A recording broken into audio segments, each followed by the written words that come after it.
Setelah penetapan saya sebagai tersangka oleh KPK, maka sikap dari PD Perjuangan adalah menghormati. Saya sudah memahami berbagai resiko yang akan saya hadapi.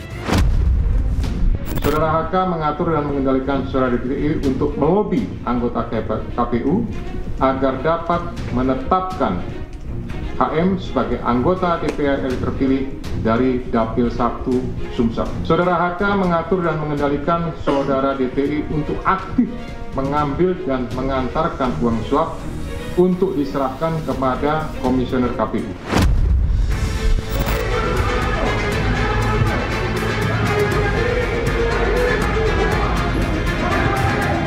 Memang kasus ini lebih terlihat seperti teror terhadap Sekjen DPP PDI Perjuangan.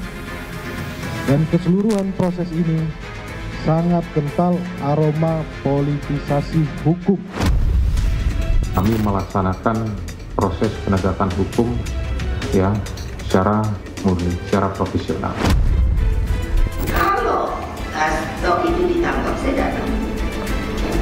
Saya nggak bohong. Kenapa? Saya ketua umum, bertanggung jawab kepada warga saya.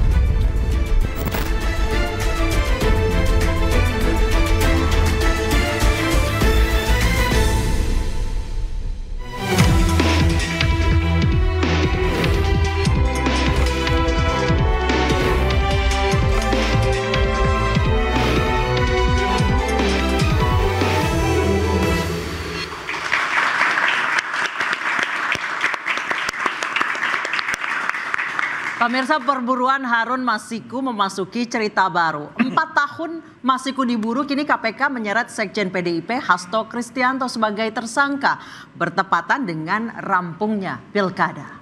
Tudingan politisasi mengalir dibalas dengan klaim murni penegakan hukum. Benarkah ini demi keadilan atau ada permainan? Bersama saya, Anissa Dasuki. Dan saya, Breman Atinaya. Inilah interupsi. Sengketa pilkada belum mulai, elit parpol tersangka. Ya, tentunya pemirsa dan juga Anissa, kita sudah kedatangan sejumlah narasumber yang akan membahas pada malam hari ini. Di sebelah kanan saya ada Bung Guntur Romli, politikus PDI Perjuangan. Selamat malam, Bung Guntur. Assalamualaikum. Waalaikumsalam. Kemudian di samping Bang Guntur ada Mas Agung Baskoro, Direktur Eksekutif Gas Politika Strategis. Selamat malam. Mas Agung, bagaimana? Baik, di sebelah kanan saya ada Mas Tibiko Zabar, peneliti ICW. Selamat malam, Mas Tibiko. Selamat malam, Mbak Anggi. Dan di sebelahnya ada Mas Yudi Purnomo, ex penyidik KPK yang ketika itu juga masih bergabung dengan KPK ketika kasus ini berjalan tahun 2020. Baik, oke. Silakan, Bre. Dan ada juga Mbak Titi Anggraini, pakar kepemiluan yang sudah hadir juga di floor. Selamat malam, Mbak Titi. Karena suka ataupun tidak bahwa kasus Harun Masiku ini terkait erat dengan pemilu legislatif tahun 2019. Betul sekali, dan tentunya sudah ada Bung Guntur di sini. Saya mau tanya langsung karena kan baru saja muncul nih, Bung Guntur, video Mas Hasto pertama kali ngomong setelah ditetapkan sebagai tersangka. Ini sebenarnya membuktikan bahwa Mas Hasto masih di Indonesia, nggak keluar negeri atau seperti apa nih, Bang? Ya, tentu saja masih di Indonesia, Mas. Masih di Jakarta? Mana?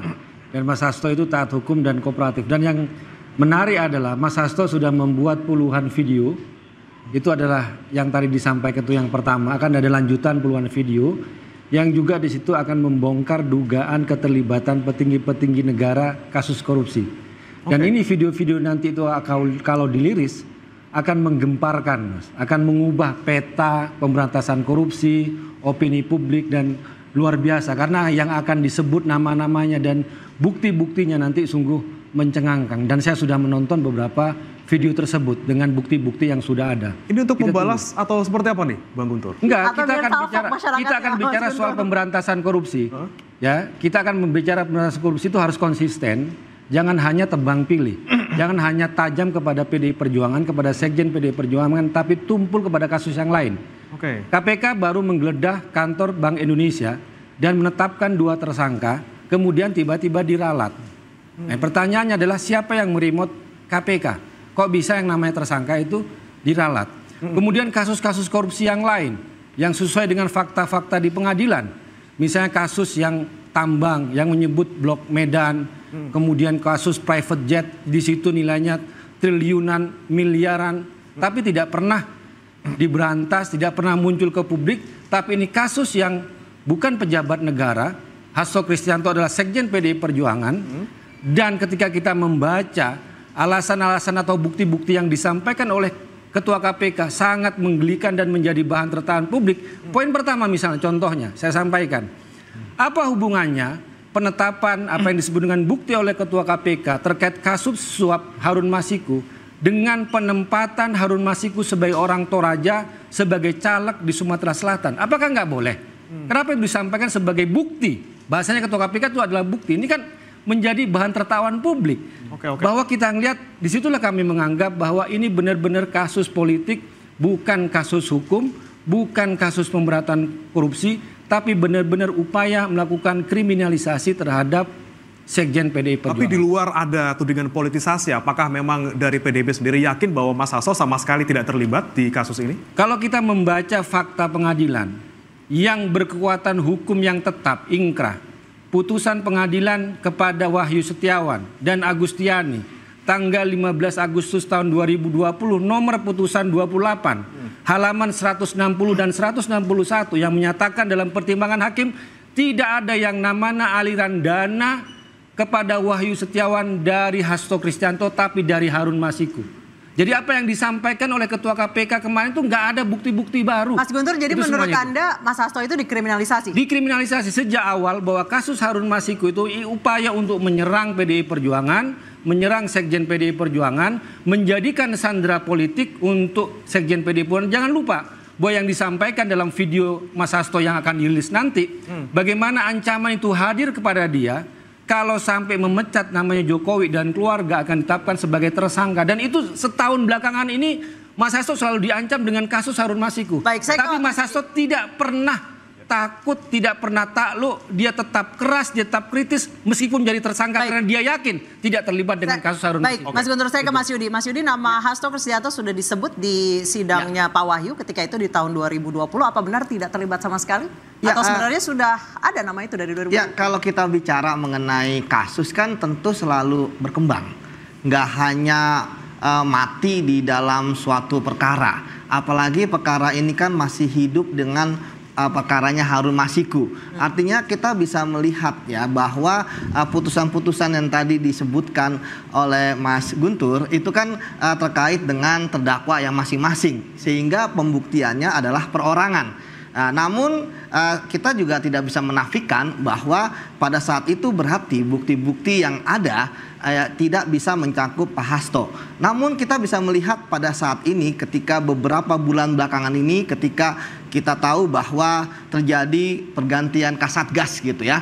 Bahwa Kasatgas yang saat ini kemudian melakukan beberapa upaya. Pertama kita lihat ada penggeledahan. Kemudian yang kedua, ada pemeriksaan terhadap saksi-saksi, termasuk Wahyu Setiawan. Yang kita tahu bahwa ternyata Wahyu Setiawan sudah bebas bersyarat gitu kan. Padahal Harun Masiku dia itu sebenarnya ancaman hukumnya lebih rendah daripada Wahyu Setiawan. Jadi saya pikir ketika kemudian terakhir kita lihat Pak Hasto dan kemudian Pak Yasona juga diperiksa. Jadi kalau dalam hukum itu kan berarti kan mempunyai alat bukti baru ya, ada keterangan saksi, alat bukti dan sebagainya. Mbak, kalau kita melihat ya dari KPK, memang KPK itu lemah sekarang. Memang KPK itu di internalnya kurang bagus gitu ya. Namun kalau proses penegakan hukum sebagai orang yang pernah di sana, saya yakin prosesnya sudah mulai due diligence yang sangat bagus. Kita tahu ada yang namanya gelar perkara. Di dalam gelar perkara itu yang hadir nggak cuma satu sumber dan tidak ada komando di sana. Yang ada adalah 5 pimpinan KPK ya, kemudian mendengarkan. Misalnya kalau ini prosesnya penyidikan untuk mengembangkan kasus, maka penyidik akan kemudian menyampaikan yang didengar oleh penyidik, direktur penyidikan, penuntutan dan deputi penindakan, termasuk penyidik yang menaik kasusnya. Di situ dia akan memprestasikan, Mbak, bagaimana pengembangan kasus terhadap seseorang yang menjadi calon tersangka. Perbuatannya A, alat buktinya apa? Ketika dipanggil tahun 2020 itu apa sih yang berasal dikorek dari Pak Hasto? Ya, saya pikir kalau misalnya tidak muncul ya di dalam persidangan, kita harus fair juga. Berarti apa yang dikulik oleh penyidik saat itu, ya kan? Itu yang pertama. Kemudian kedua, memang pada saat itu kan banyak terjadi kontroversi, ya, bahwa ini kan adalah operasi tangkap tangan.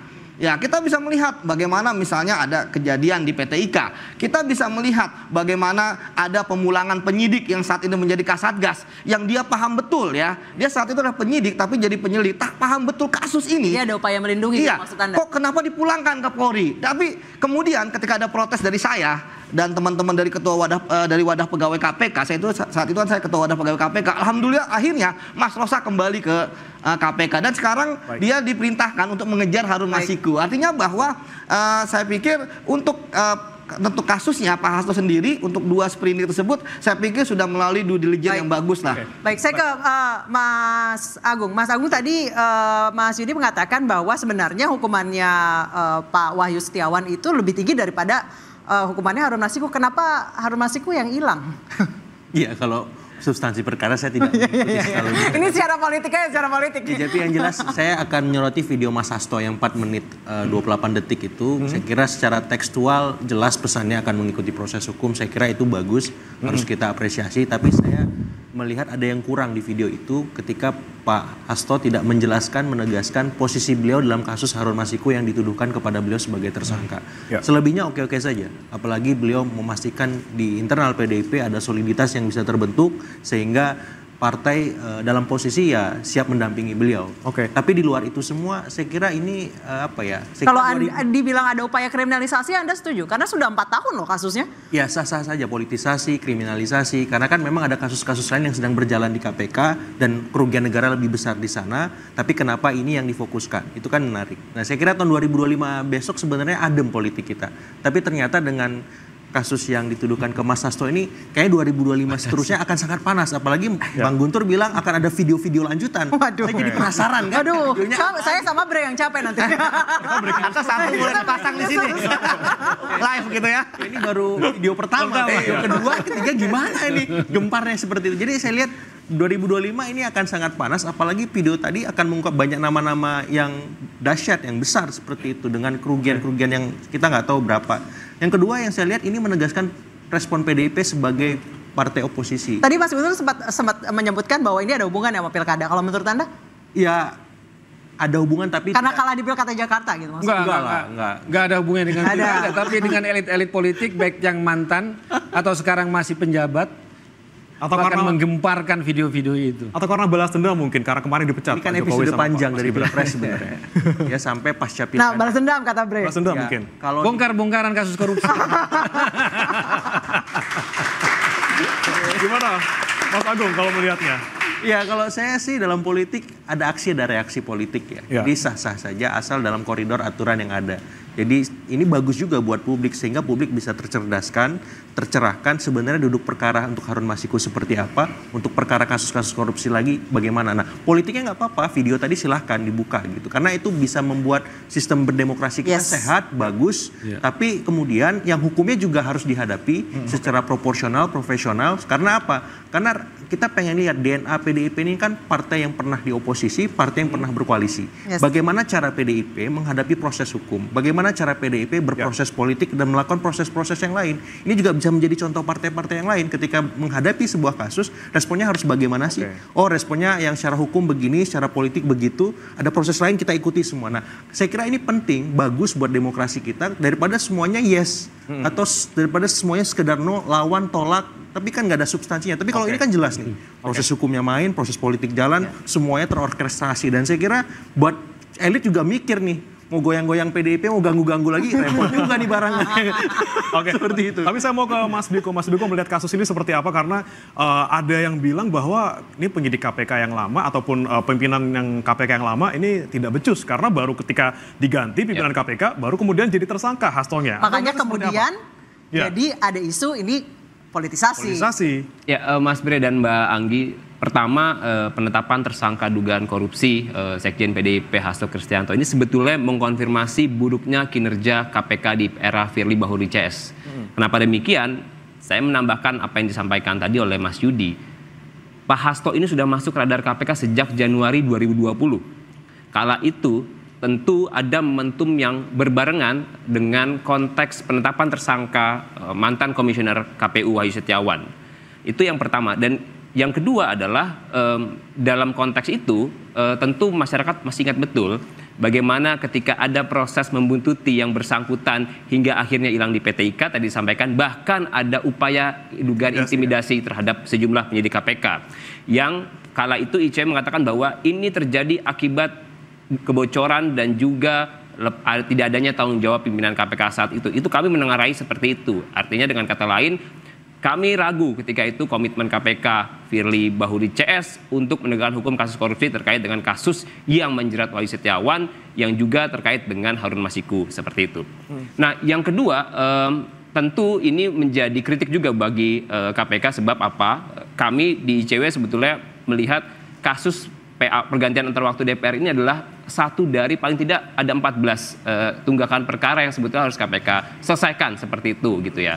Itu yang kemudian sebenarnya harus menjadi catatan dan evaluasi. Nah, kalau kita lihat kasus ini ketika ditanya misalkan apakah ini soal lambatnya kinerja penyidik KPK dan lain-lain, tentu Mas Bre dan Mbak Anggi Mbak Anissa gitu. Ini kasus sebetulnya proses penyelidikannya sudah lama. Tadi Mas Yudi sudah menyampaikan, meskipun tadi sudah dikatakan bahwa tidak ada fakta praktis, tidak ada fakta persidangan dalam putusan Wahyu Setiawan. Karena kala itu kami juga meyakini bahwa ini bisa jadi terjadi karena saat itu ada upaya membatasi yang dilakukan konflik di internal KPK pada saat itu. Karena kondisi KPK 2019 itu kan penuh polemik gitu ya, penuh kontroversi seperti itu. Jadi makanya sempat waktu itu kita bilang bahwa pimpinan KPK dan Dewas KPK ini juga harus melakukan evaluasi terhadap deputi penindakan ketika itu, karena kita lihat nih ada hambatannya di mana nih. Ini masih bicara konteks Harun Masiku pada saat itu. Itu yang pertama. Nah, yang kedua, ketika kita bicara bahwa ada penetapan tersangka Pak Hasto dan kemudian beberapa bukti yang lain, meskipun tadi Mas Guntur bilang tidak ada fakta, tapi proses penyelidikan itu sebenarnya berjalan. Tadi ketika proses itu berjalan dan ada alat bukti baru dan alat bukti penguat, tentu ini menjadi keyakinan bagi KPK untuk menaikkan status penyelidikan ke penyidikan, yang mana pada akhirnya juga berujung pada penetapan tersangka gitu ya. Nah, itu yang kemudian sebetulnya kalau kami lihat ini kasus penegakan hukum yang sebetulnya sudah sejak lama.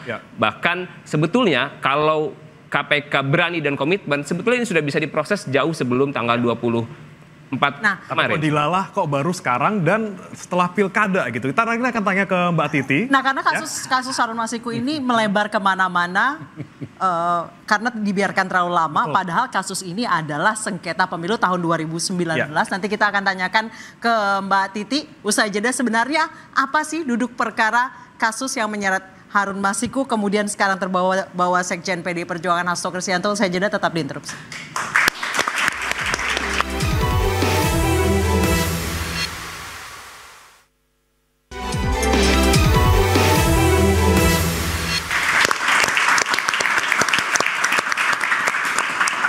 Baik, saya langsung ke Mbak Titi. Mbak Titi, sebenarnya sistem PAW itu seperti apa dan apa yang ditabrak oleh Harun Masiku?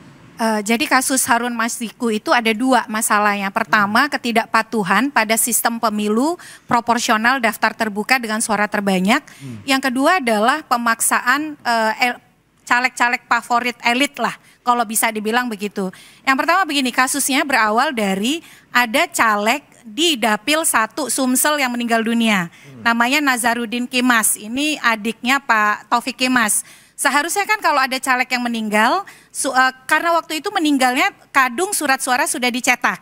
Jadi KPU membuat kebijakan suara yang diberikan kepada Nazarudin Kimas dianggap tetap sah, tapi dihitung untuk suara partai sebagai bagian dari pembulat penentuan perolehan kursi. Nah, ketika sudah ada hasil, otomatis kan suara Nazarudin Kimas tidak bisa dihitung lagi. Maka siapa yang akan menjadi caleg terpilih adalah caleg dengan suara terbanyak berikutnya. Nah, dari sana kemudian didapatlah data bahwa caleg yang memperoleh suara terbanyak di Dapil Sumsel 1 itu namanya Reski Aprilia. Harun Masiku itu nomor urut 6 dari 8 caleg. Dan perolehan suaranya juga adalah nomor 6 dari 8 caleg.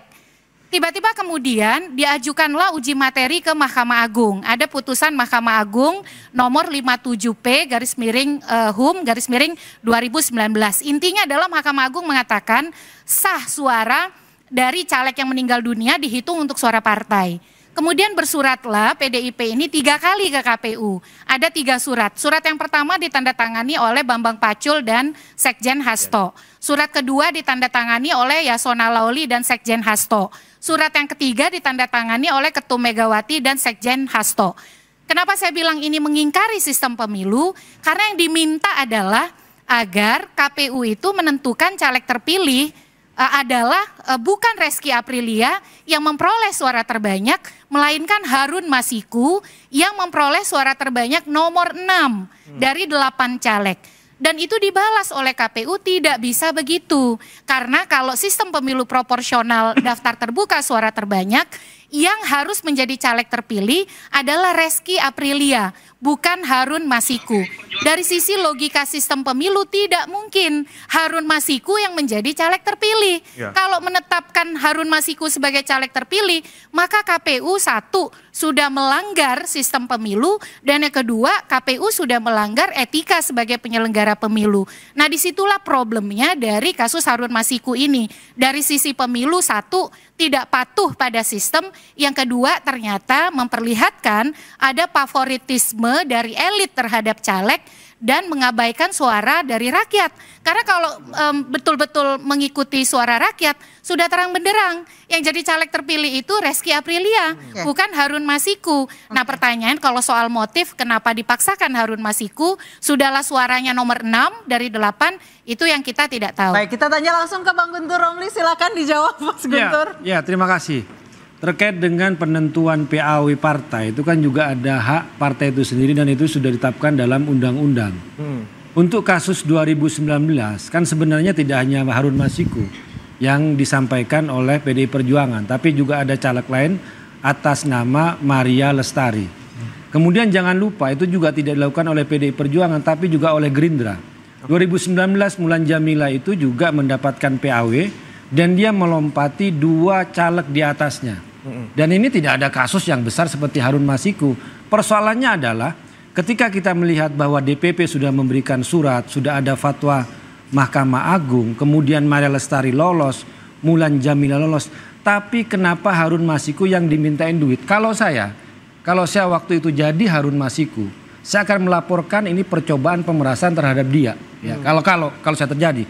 Dan dalam kasus Harun Masiku, kita sampai saat ini mengatakan bahwa silakan kejar buru tangkap Harun Masiku. Karena kasus ini benar-benar merugikan partai dan menjadikan Sekjen PDI Perjuangan sebagai sandra. Kami tegaskan soal kasus Harun Masiku. Jadi jangan dianggap bahwa selama ini dibilang spekulasi bahwa PDI Perjuangan melindungi Harun Masiku. Mana saya bilang. 1 tahun belakangan ini PDI Perjuangan sudah berbeda jalan dengan penguasa. Dan Harun Masiku tidak ditangkap. Ada ketua KPK yang mengatakan akan menangkap Harun Masiku 1 minggu. Mana buktinya? Katanya Harun Masiku dipantau, dilihat. Mana buktinya? Jadi siapa yang melindungi Harun Masiku? Jangan-jangan mereka yang selama ini membuat opini yang menyerang PDI Perjuangan dan menyerang Sekjen PDI Perjuangan. Kami benar-benar sangat dirugikan dengan kasus Harun Masiku. Dan kami tegaskan bahwa selama ini Sekjen PDI Perjuangan menjadi bulan-bulanan, menjadikannya sebagai sandera politik. Setiap berbicara kritis selalu diancam dengan kasus Harun Masiku. Tapi Sekjen tetap kritis, tidak mau tunduk, tidak mau menyerah. Apapun jalannya karena merasa punya keyakinan, tidak terlibat dengan kasus Harun Masiku, tetap kritis. Itu. Mas Agung, kalau melihat Mas ini... Bre, boleh saya respon soal kasus Kalimantan Barat dan juga Mulan Jamila ya. Di 2 kasus itu, caleg yang kemudian di atas dari yang memperoleh suara terbanyak, Mulan Jamila kan melompati 2. Jangan lupa, 2 caleg di atasnya diberhentikan oleh partai.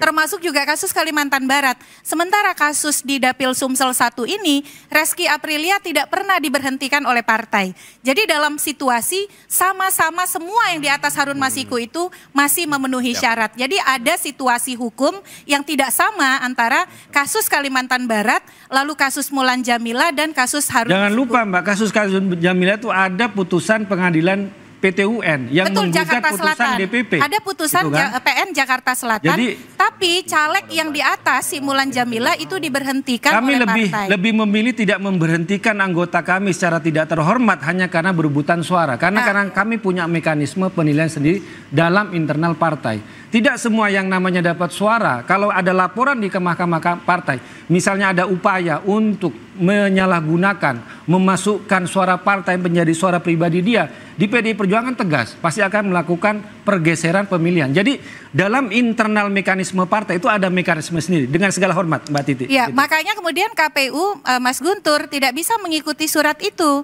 Karena kan KPU harus melakukan penggantian caleg terpilih, jadi situasinya pada waktu itu belum PAW.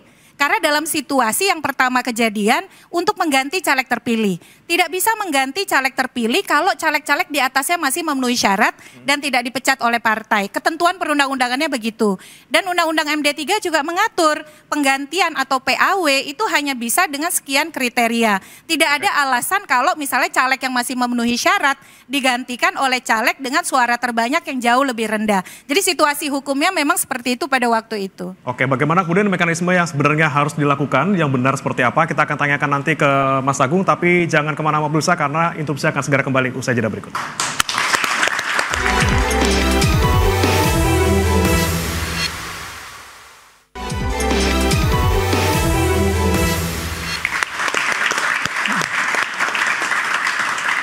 Kembali diinterupsi, saya ke Mas Guntur. Mas Guntur, kalau Pak Hasto ditahan, Bu Mega akan menggeruduk KPK?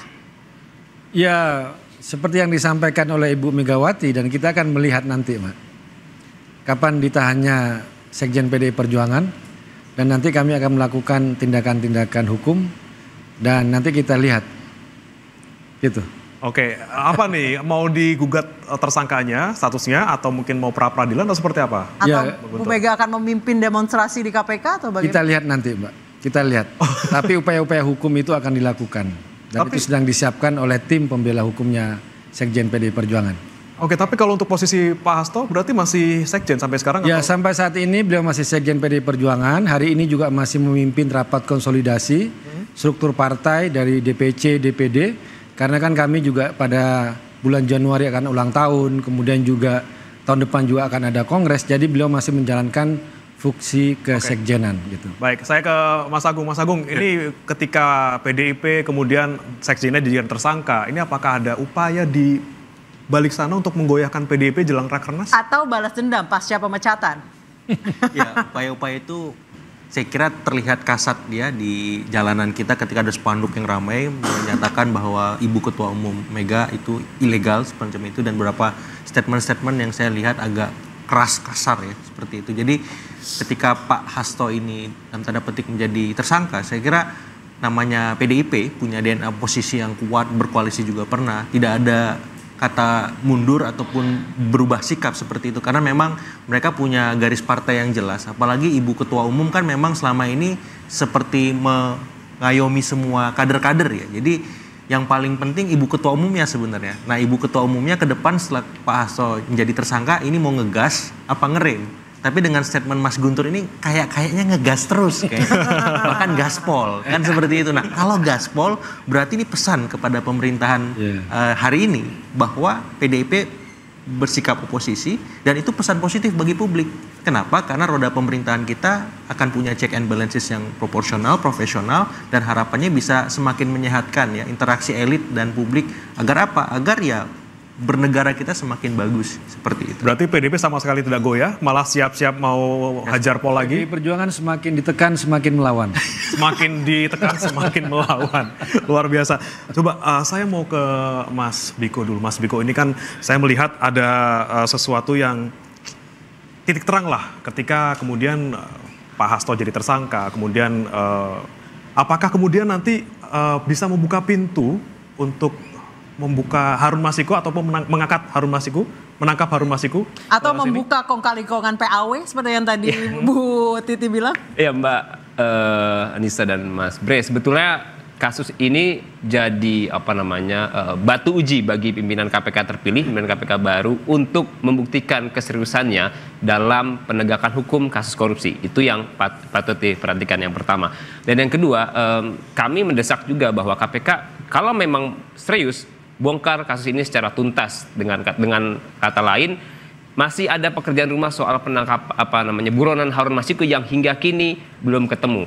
Dan kalau dari sisi ICW sebetulnya Mbak, kita melihat bahwa informasi atau keterangan dari Harun Masiku ini sebenarnya bisa membuat benderang kasus ini. Sebetulnya bagaimana duduk perkaranya?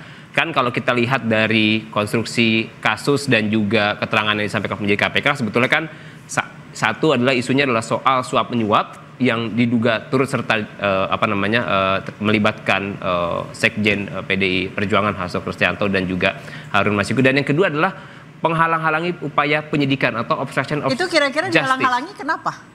Ya kalau misalkan kita lihat ini sebetulnya tidak bisa dilepaskan dengan konteks pelarian Harun Masiku sebetulnya seperti itu. Kenapa? Kami dari awal sejak advokasi ini berjalan meyakini rasanya sulit untuk bilang bahwa orang ini kok sampai 4 tahun tidak ketemu-ketemu. Artinya dengan kata lain, instrumen pengenaan pasal obstruction of justice ini menjadi sangat tepat untuk ditindaklanjuti oleh penyidik KPK. Pertama, bisa dilihat juga kira-kira siapa yang memfasilitasi yang bersangkutan ini pergi. Yang kedua, siapa yang mendanai, seperti itu. Dengan kata lain, kalau memperluas kasus ini maka pengembangan penyidikan untuk menjerat pihak-pihak lain itu menjadi sangat penting untuk membuat kasus ini semakin benderang. Dan yang perlu kita perhatikan bahwa ini kan sebetulnya ada kelindahan dengan kasus korupsi yang menjerat mantan komisioner KPU, lalu kemudian juga melibatkan caleg PDI Harun Masiku dan juga Sekjen PDI Hasto Kristianto. Ini kan sebenarnya kan saling berkelindahan dengan artinya ini harus dibuktikan, dan kami menilai kasus ini harus jadi kotak Pandora gitu, membuka kotak Pandora bagaimana sebetulnya kejahatan ini terjadi. Tapi Mas Diko sendiri yakin kalau Pak Hasto tahu di mana Harun Masiku dan berupaya merintangi? Kalau kita lihat dari 2020 Mas Bre dan juga informasi yang kemarin disampaikan oleh pimpinan KPK bahwa ada sejumlah upaya yang dilakukan untuk menghalang-halangi dalam tanda kutip gitu ya, menghalangi proses penangkapan dan penyidikan gitu ya. Ini kemudian yang harusnya sebenarnya dikejar oleh penyidik KPK. Ada informasi soal misalnya yang beredar tenggelamkan saja handphonenya seperti itu. Lalu kemudian ada upaya yang lain yang disampaikan bahwa ya sudah ini tolong dalam tanda kutip digeser dulu, dialihkan dengan berbagai macam peristiwa. Nah ini sebenarnya kan berbagai macam peristiwa yang kalau dalam konteks penegakan hukum kasus korupsi di Undang-Undang Tipikor itu sebenarnya ada bahwa barang siapa yang dengan sengaja melakukan upaya perintangan penyidikan maka yang bersangkutan bisa dijerat, dan KPK itu punya pengalaman untuk menjerat pasal pidana obstruction of justice seperti itu. Saya ke Mas Yudi. Mas Yudi, sebenarnya Harun Masiku itu pernah kedeteksi apa nggak sama sekali, atau pernah kedeteksi tapi disuruh pergi aja gitu? Ya kan kedeteksi kan terakhir kita lihat itu kan yang viral. Tahun berapa? Ya tahun 2020 itu ketika ada di bandara ya, di eskalatornya itu terakhir dan sampai saat itu kan akhirnya perginya kemana juga nggak? Perginya tidak ada yang tahu. Tetapi ya selama ini kan kita paham bahwa ada dugaan-dugaan gitu ya, dan kemudian operasi plastik juga butuh biaya banyak ya. Butuh biaya banyak, dan kemudian ketika Pak Hasto kemudian menjadi tersangka gitu ya, saya pikir sebenarnya ini adalah sebuah sinyal dari KPK ya bahwa kepada Harun Masiku ya, karena saya pikir KPK dengan segala macam teknik yang mereka gunakan gagal ya untuk menangkap Harun Masiku, sehingga mereka mengubah strategi ya, dengan kemudian berharap dengan penetapan tersangkanya Pak Hasto ini itu Harun Masiku akan keluar dari persembunyiannya. Karena apa? Karena karena diharapkan Harun Masiku kemudian sadar bahwa sudah tidak ada lagi kepentingan terhadap Harun Masiku di situ gitu ya, bahwa ini Pak Hasto pun sudah tersangka, ngapain lagi dia sembunyi seperti itu. Jadi kita berharap dalam waktu dekat ya Harun Masiku bisa ditangkap oleh penyidik ataupun dia menyerahkan diri kepada KPK, sehingga sebenarnya kasusnya akan terang benderang. Karena ketika Harun Masiku pun keluar, dia bisa jadi dua sisi. Yang satu bisa membenarkan omong kosong saya, Pak. Ya, omong kosong itu. Silakan, Bang Guntur. Omong kosong kaitan antara persembunyian Harun Masiku dengan Hasto Kristianto. Karena apa untungnya Hasto Kristianto menyembunyikan atau terlibat dalam penyuapan kasus Harun Masiku? DPP Perjuangan sudah menerbitkan surat berdasarkan juga fatwa MA dan sudah menyampaikan kepada KPU. Apa tujuannya lagi menyuap ya, kalau Sekjen PDI Perjuangan sampai lebih jauh melakukan penyuapan? Apa kepentingannya? Itu kan. Jawabannya itu, apa kepentingannya? Dan berapa kerugian negara dalam kasus ini? Ya, kita sudah lihat Pak Hasto kan menjadi tersangka. Yang itu adalah proses hukum, sistem peradilan pidana yang ada di negeri kita. Masalah ada politisasi dan sebagainya, silakan saja. Toh KPK juga selama ini kita tahu sudah banyak menangani kita kasus pertanyakan korupsi sekarang politisi. Di mana Harun Masiku? Nah, Rosa itu masih di KPK. Katanya dipantau, katanya ada, katanya seminggu lagi mau ditangkap. Buktinya apa? Kan masih penyidik Rosa kan masih di KPK. Mana Harun Masiku gitu loh. Itu kan? Itu yang kemarin kami sampaikan bahwa ini sebetulnya kritik sekaligus mengkonfirmasi bagaimana buruknya kinerja pimpinan KPK periode sebelumnya.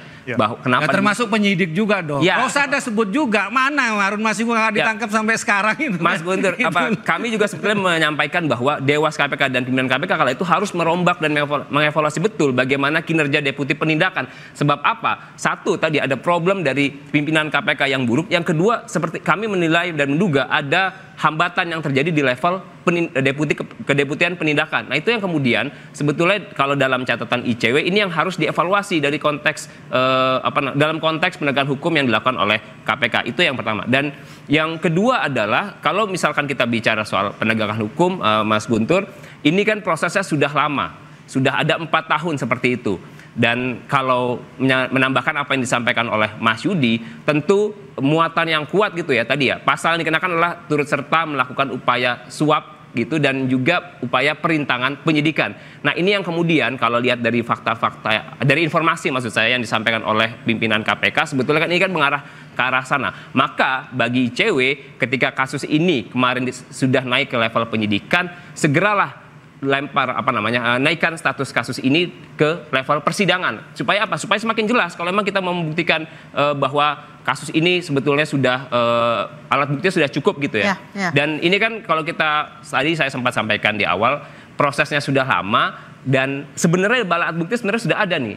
Yang jadi persoalan adalah kenapa ini kemudian baru saat dikeluarkan di periode sekarang. Itu yang kemudian kita kritik ketika itu sejauh bagaimana komitmen pimpinan KPK di era Firly Bahuri. Oke, kita akan bahas sebenarnya seperti apa yang sebenarnya menjadi sumbatan di KPK. Kita akan bahas usai jeda, tetap diinterupsi.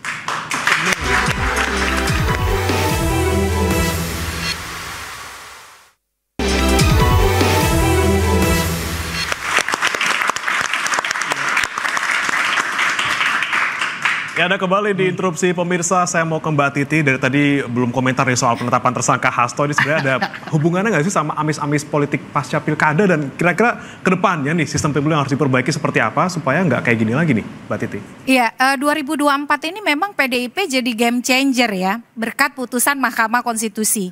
Karena adanya putusan MK nomor 60 tahun 2024, maka PDIP bisa mengusung calonnya sendiri. Bahkan tanpa perlu berkoalisi dengan partai lain.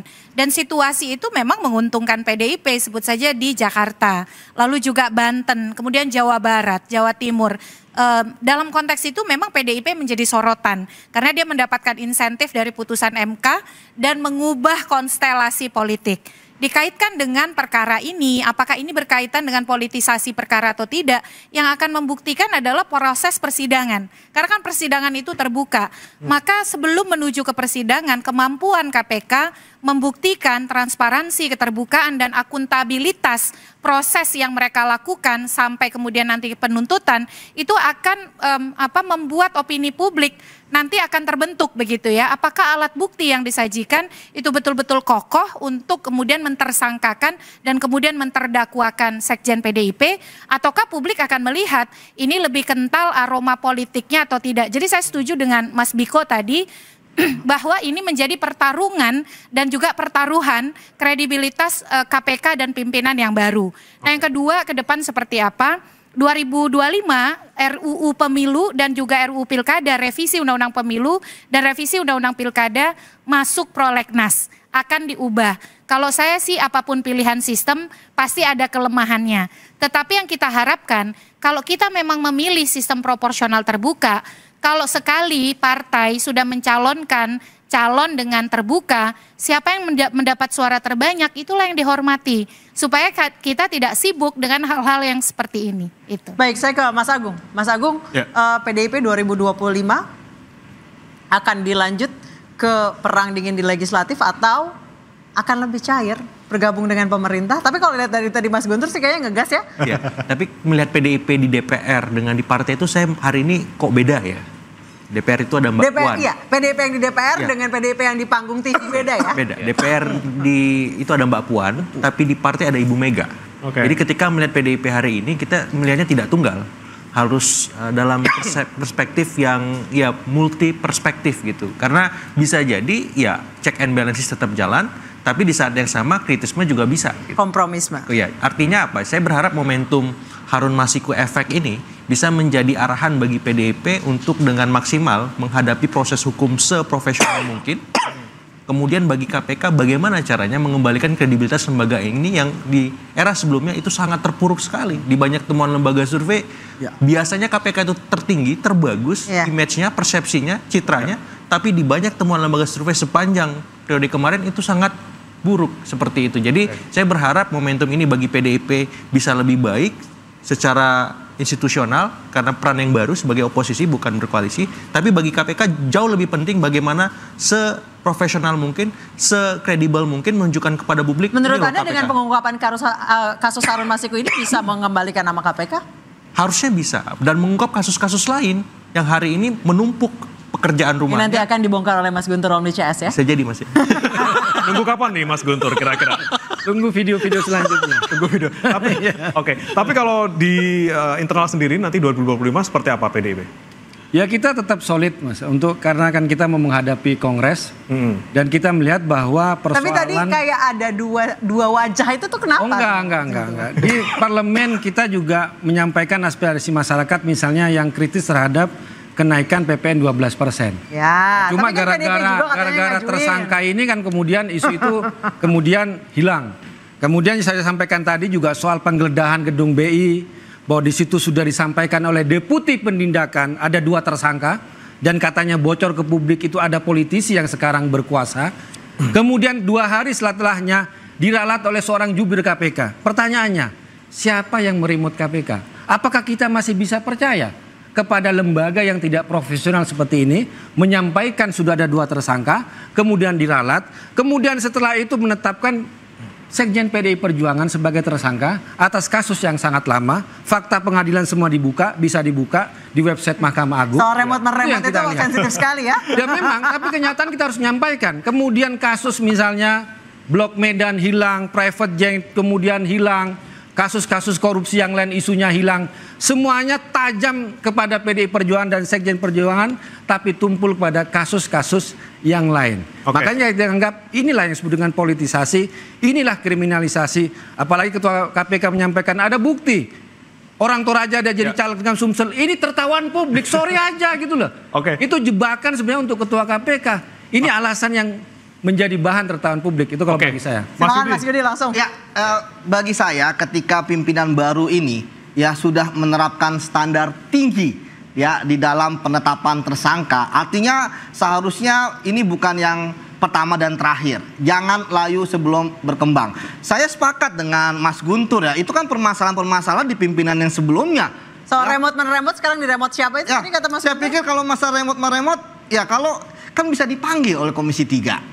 Ya kan, bahwa kan KPK itu kan mitra, bisa dipanggil. Apalagi pimpinan KPK yang baru ini itu dipilih loh oleh Komisi 3. Dan suara-suara kalau kita lihat ya pasti hampir semua anggota yang di fraksi milih mereka. Artinya ketika kemudian mereka memilih untuk menetapkan status, ya kan artinya kan memang mereka independen. Itu yang pertama. Kemudian yang kedua, ya saya pikir betul, jangan hanya sampai Pak Hasto saja, tapi kasus-kasus yang lain pun harus. Banyak tunggakan-tunggakan dan PR-PR yang saya dan Mas Biko dari ICW kritisi. Termasuk tadi yang disampaikan oleh Mas terkait dengan dana CSRBI, kita udah teriak paling awal, ini apa-apaan. Termasuk mungkin Mas Guntur belum paham bahwa ternyata di KPK ada namanya sprindik umum. Ini yang kita kaget juga loh. Nggak bisa dong aturan di KPK ya bahwa ketika menetapkan naik ke penyidikan itu udah harus ada tersangkanya. Itu yang selalu kita ulang-ulang gitu. Jadi saya pikir kita akan tetap kawal kasus ini ya, kemudian juga kasus-kasus yang lain PR